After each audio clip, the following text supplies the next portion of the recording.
நல்லதே நடக்கும் போம் நம சிவாயும் எல்லாம் உள்ள ஸ்ரீ வாராகியம்மன் திருவடி சரணம். உலகத் தமிழ் நெஞ்சங்கள் அனைவருக்கும் உங்கள் சுஸ்ரீ ராஜ கணபதியின் அன்பான வணக்கங்கள்.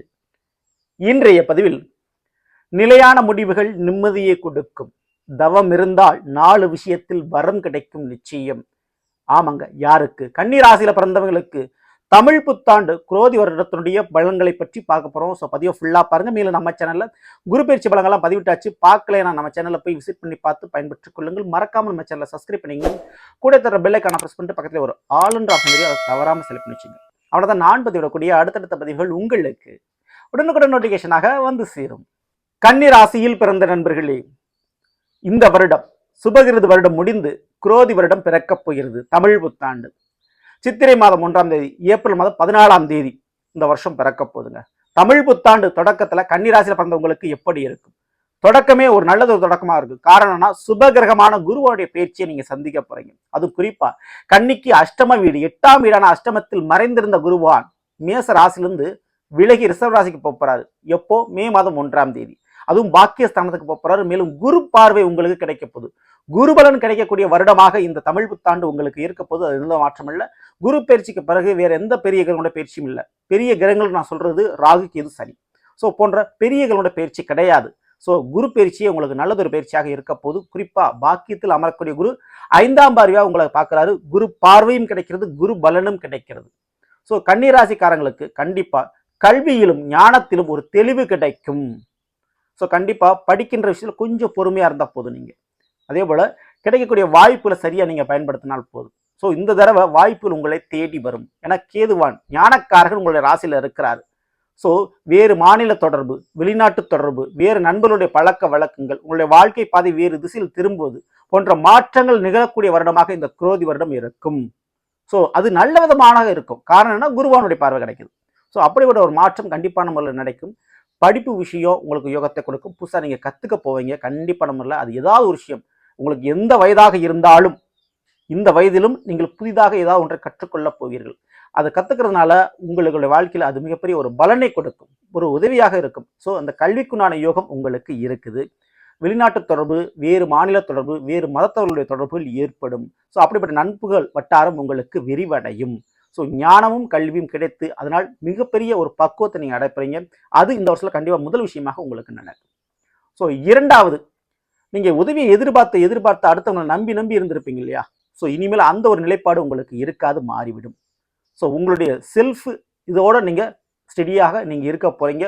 உங்களுடைய தனி முயற்சியால் நீங்கள் பல விஷயங்களை சாதித்து காட்ட போகிறீங்க இந்த வருஷம். ஸோ அதுக்கு யோகமாக இருக்குது. ஓகேங்களா? ஸோ மேலும் 7ல் ராகுபவன் இருக்கிறாரு.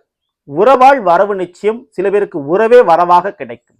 ஏன்னா 7ல் ராகுபவன் இருக்கும் பொழுது பழைய உறவுகள் விலகி புதிய உறவுகள் கிடைக்கக்கூடிய பாக்கியங்கள் இருக்கிறது. ஸோ தேவையில்லாத நட்பு, கெட்ட பழக்க வழக்கங்கள், கெட்ட நண்பர்கள், கெட்ட சகவாசங்கள் இருந்திருக்கும் இல்லையா? அது விலகி மறைந்து புதிய நண்பர்கள், புதிய உறவுகள் கிடைக்கும்.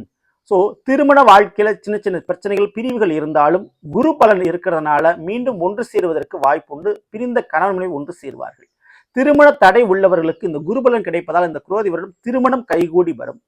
உடல் ரீதியான ஏதாவது குறைபாடு இருக்கு, ஒரு பிரச்சனை இருக்குது, அதனால குழந்தை பாக்கியம் லேட் ஆகுது அப்படின்னு சொல்லக்கூடிய கன்னிராசியில பிறந்தவங்களுக்கு குரு பார்வை கிடைப்பதன் மூலமாக குழந்தை பாக்கியமும் கிடைக்குங்க. ஸோ இதற்கு எல்லாம் யோகம் இருக்குது. ஸோ 7ல் ராகுவான் இருக்கிறதுனால உறவுகள், அதாவது பழைய பணம் கொடுத்துருப்பீங்க இல்லையா, உறவுகளை நம்பி, நண்பர்கள் நம்பி, அப்படிப்பட்ட பணமானது உங்களுக்கு வசூலாகக்கூடிய ஒரு நேரமாக இது இருக்கும். கண்டிப்பாக அதனுடைய வசூல் கிடைக்கும். அதே போல புதிய பார்ட்னர்ஷிப் தொழில் அமையறதுக்கும் புதிய தொழில் தொடக்கம் அமையறதுக்கு வாய்ப்பு நிறைய இருக்கு. இதற்கு அடுத்து 3வது விஷயமா நம்ம பார்க்கக்கூடிய ஒரு விஷயம் என்னன்னு கேட்டீங்கன்னா, குரு பகவான் உங்களுடைய கன்னிக்கு 9ஆம் வீட்டில் அமர்ந்திருக்கிறாரு. ஸோ 9 என்பது மிகப்பெரிய ஒரு யோகத்தை கொடுக்குது. ஏன்னா உங்களுடைய கன்னிக்கு 4ஆம் வீடான தனுசுக்கும் 7ஆம் வீடான மீனத்துக்கும் அதிபதியாக இருக்கக்கூடிய ஒரு 9ல் இருப்பது கண்டிப்பா திருமண வாழ்க்கையில் ஒரு திருப்பத்தை ஏற்படுத்தி கொடுக்கும். ஏற்கனவே விவாகரத்து ஆயிடுச்சு அப்படின்னு சொல்லி தனிமையில இருக்கக்கூடிய கன்னிராசியில பிறந்தவங்களுக்கு அடுத்த கட்ட திருமண வாழ்க்கையை, அடுத்த கட்ட துணையை உங்களுக்கு நல்ல விதமாக அமைச்சு கொடுப்பார் குரு பகவான். ஸோ வெளிநாட்டு தொடர்பும் பதவி உயரும் ப்ரமோஷனும் ஏற்பட வாய்ப்புண்டு. இழந்த பெயர் மீண்டும் கிடைக்கும், கௌரவம் புகழ் கிடைக்கும். அதே போல வழக்குகள் பிரச்சனை இருக்குங்க, உங்கள் மீது ஒரு பழி இருக்குது, அது எப்படா நான் தீர்ப்பேன், அந்த பழைய பிரச்சனை எப்படா நான் முடிப்பேன் அப்படின்னு நினைக்கக்கூடியவங்களுக்கு அந்த பிரச்சனை முடியும். உங்கள் மீது சுமத்தப்பட்ட பழி பாவம் நீங்கும், குறைகள் நீங்கும். ஓகேங்களா? பெரிய நண்பர்கள், பெரிய ஆட்கள், பெரிய பதவியில் இருக்கக்கூடியவங்க, பெரிய அதிகாரத்தில் இருக்கக்கூடியவங்களோட பழக்க வழக்கம் ஏற்படும். ஸோ அதனால சில நன்மையும் உங்களுக்கு கிடைக்கும். ஓகேங்களா? ஸோ எல்லாரும் தாண்டி வீடு கட்டுவது அல்லது வண்டி வாகனம் வாங்குறது போன்ற யோகங்கள் உங்களுக்கு ஏற்பட போகுது. ஸோ அதையும் நீங்கள் தாராளமாக நீங்கள் பயன்படுத்திங்க. ஜவுளித்துறை, உணவுத்துறை மற்றும் பேங்க் சம்பந்தமான வேலை வாய்ப்பு இது அனைத்தும் உங்களுக்கு கைகூடி வரும் இந்த ஒரு தருணத்தில். ஆன்மீகம் சம்பந்தப்பட்ட தொழில் மற்றும் வேலை பார்க்கக்கூடியவர்களுக்கு அதன் மூலம் நன்மைகள் கிடைக்கும். ஓகேங்களா? ஸோ மேலும் நண்பர்களே, இந்த கன்னிக்கு 6ஆம் வீட்டில் சனிவான் அமர்ந்திருக்கிறார். 6 சனி ஆட்சி பெற்று அமர்ந்திருக்கிறார். வேலையில் நிச்சயம் மாற்றம் உண்டு. வேலையில ஒரு முக்கிய பொறுப்பும் புதிய வாய்ப்புகளும் கிடைக்கும். வேலை ஸ்டாண்டர்டாக உங்களுக்கு அமைஞ்சிடும். ஆனால் புதிய பொறுப்புகளும் பணிச்சுமையும் கொஞ்சம் அதிகமாக தான் இருக்கும். ஸோ வேலை பார்க்கக்கூடிய இடத்துல நீங்கள் கடன் எதிர்பார்க்குறீங்கன்னா, ஒரு லோன் எதிர்பார்த்துக்கிட்டீங்கன்னா அந்த லோன் ப்ராசஸ் ஓகே ஆயிரும். ஸோ அதில் எல்லாம் எந்த விதமான குறைவும் கிடையாது. அதே சனிவன் 6ல் இருக்கும்போது வேலையில் நிரந்தரமான ஒரு பொசிஷன், நிரந்தரமான ஒரு நிம்மதி உங்களுக்கு கிடைக்கும். வேலை இழப்பு என்பது ஏற்படாது. புதிய பணிச்சுமை வேணா, கூடுதல் பொறுப்புகள் வேணா உங்களுக்கு கொடுக்கப்படும். ஸோ வேலையில் உங்களுக்குன்னு ஒரு அங்கீகாரத்தை, ஒரு இடத்த நீங்கள் ஃபிக்ஸ் பண்ணிடுவீங்க. அதனால எந்த வித மாற்று கருத்தும் இல்லை. உறவுகளில் மாமன் வழி உறவுகள் மூலமாக சில ஆதாயம், சில நன்மையும் வரவுகளும் நிச்சயம் கிடைக்கும். இந்த தருணத்தில் புதிய கடன் ஏற்பட, புதிய கடன் கிடைப்பதற்கு வாய்ப்பு உண்டு. ஸோ கடன் எதிர்பார்த்து கொண்டிருக்கக்கூடிய கன்னிராசி வந்து அந்த கடன் வாய்ப்புகள் கிடைக்கும். சரிங்களா? அதேபோல உடல் ரீதியான கொஞ்சம் அக்கறை தேவை. உணவு விஷயத்தில் உடல் ரீதியான கொஞ்சம் கவனம் தேவை. ஏன்னா 6ல் சனி இருக்கணும், நோய் பிரச்சனை ஏற்பட வாய்ப்பு உண்டு. ஸோ கொஞ்சம் அதில் மட்டும் கவனத்தோடு நீங்கள் இருக்கிறது கட்டாயம். அதே போல் எதிரிகள் பிரச்சனை. ஸோ யாரு நமக்கு பின்னாடி இருந்து நமக்கு துரோகம் பண்றா, யாரு நம்மளுடைய தோல்விக்கு காரணம், நம்ம கஷ்டப்படுறது யாரு காரணம் அப்படின்னு தெரியாம இருப்பீங்க. கூட இருந்தே குழி பறிக்கக்கூடிய சில உறவுகள் இருப்பாங்க இல்லையா, சில நண்பர்கள், அவர்களை அடையாளம் காட்டி கொடுக்கும் இந்த குரோதி வருடம். குரோதினாலே பகைக்கேடுன்னு சொல்லுவாங்க. ஸோ அப்படிப்பட்ட துரோகிகளை அடையாளம் காட்டி கொடுப்பார்கள். உங்களுடைய வாழ்க்கையில் உங்களுக்கு இருக்கக்கூடிய பிரச்சனைக்கு யாருங்கிறத காட்டி கொடுப்பாரு இந்த வருஷம்.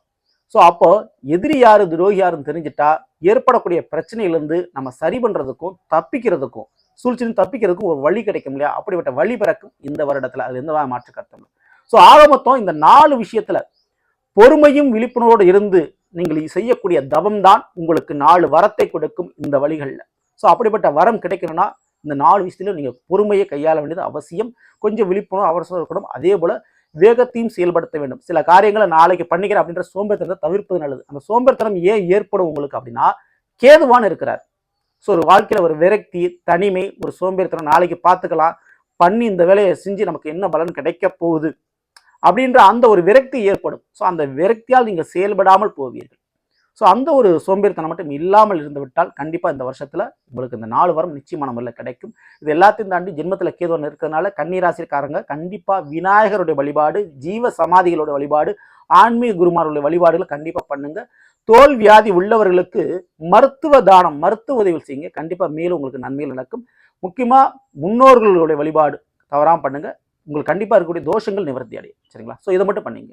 ஸோ நல்லது. நாம் இன்றைய கன்னி ராசியில் பிறந்தவர்களுக்குரிய பலனை பற்றி பார்த்தோம். இது நிச்சயமா உங்களுக்கு பயனுள்ள பதிவாக இருக்கு நினைக்கிறேன். பிடிச்சிருந்த லைக் பண்ணுங்க. உங்கள் நண்பர்களுக்கும் உறவினர்களுக்கும் இதை மறக்காமல் ஷேர் செய்யுங்கள்.